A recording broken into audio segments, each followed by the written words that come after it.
hello जुलियास सार नोंथाङा माबोरै दं खबर सबर मोजां दं ना नोंथाङा माब्ला लोगोरिखौ लानो सानदों ओरैनो मा बुंबाय जाखो नोंथाङा आं एसे हमनो हायाखै नोंथाङा नोंनि जिउनि लोगोरिखौ माब्ला समावहाय सानदों माबे बोसोराव सानदों आं मोननाय नङा बेबायदि आरोना मोननाय नङा ने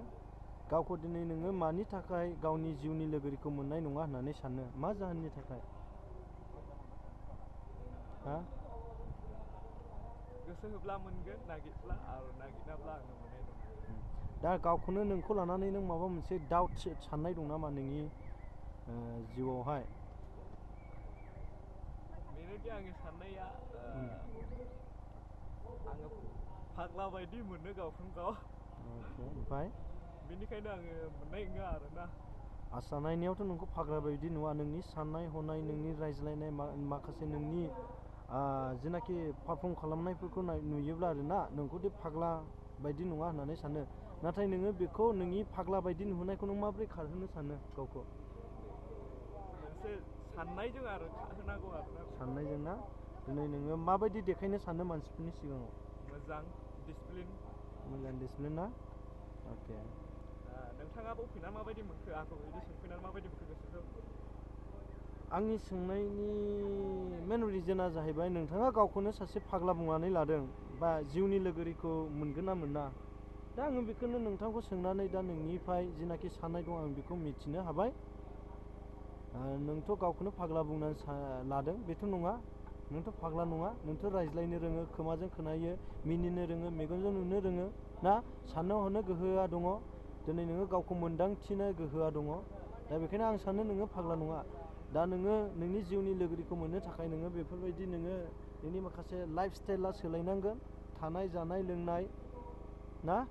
अब्लानो नोङो लासैनो आपग्रेडाव फैगोन अब्लानो नोंखौ नोंनि जिउनि लोगोरि जागोना लासैनो मेगन खेबलांगोन नोजोर होलांगोन आरो ना नोंनाव आङो मोननैसो बाथ्रा सोंहरनांगौ दं दादा बेनो जाहैबाय जोंनि मानि थाखाय जोंनि दिनै प्रग्राम जादों बेखौ एसे बुंथिना होनो हागोन नामा दा प्रग्रामा नोंथाङाथ' मिथिखायो दिनै जोंनि प्रग्रामा जाहैबाय दा खृष्टान ससाइटियाव एबा खृष्टान फेमिलियाव गोदो गोदायनिफ्राय मोनसे हिस्ट्रिफोरखौ लानानै आरोना जेनाखि जोंनि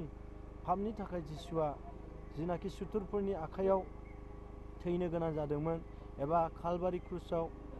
जोंनि पापनि थाखाय दुखु सैनो गोनां जादोंमोन बेबायदिनो गावनि जिउखौ बेसेन गोसा जिउखौ होनो गोनां जादोंमोन दा बेखौनो जोङो दुखु जिसुनि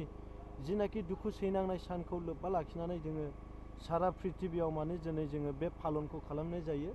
जिसुनि दुखु सैनायाव जोङो इसोरखौ गोसोखाङो जोंनि पापनि थाखायनो माने जिसुआ बेबायदि क्रुसाव आलायजादों नालाय दा बेखौ जोङो गोसोखांनानै जिसुनियाव निमाहा बिनानै गावखौ सिखार जानाय सानो आरोखि ना सिखार जानो सानो दा नोंथाङा बिनि बागै मा सानो नोंथाङालाय बेनो सानोदि जोंनि थाखाय जिसुआ नोगोद सैनांबाय दा खयथानिफ्राय होनदोंमोनलाय टाइमा मैया मोनायाव हमबाय ओमफ्राय दा साननि 11टा 12टायाव बेखौ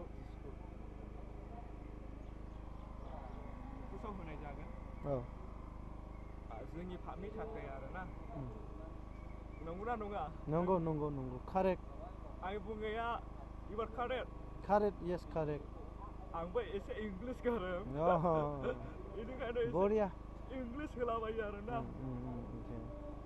दा माबाफोर बुंनो सानबावदों नामा नोंथाङा बे आंनि ससियेल मिडियानि